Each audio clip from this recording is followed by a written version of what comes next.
বিরিয়ানি টিরিয়ানি খেয়ে আমরা এখন একটু ঘুরতে বেরিয়েছি। তাপস দা ছেলে মেয়ের জন্য শপিং করলো।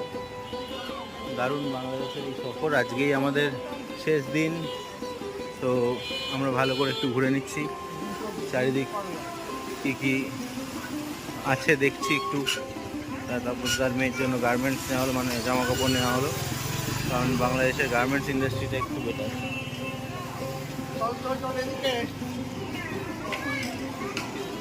এটা একটা পুরোই মার্কেট এরিয়া, পুরাতন আদালত রোড, সদর টাঙ্গাইল।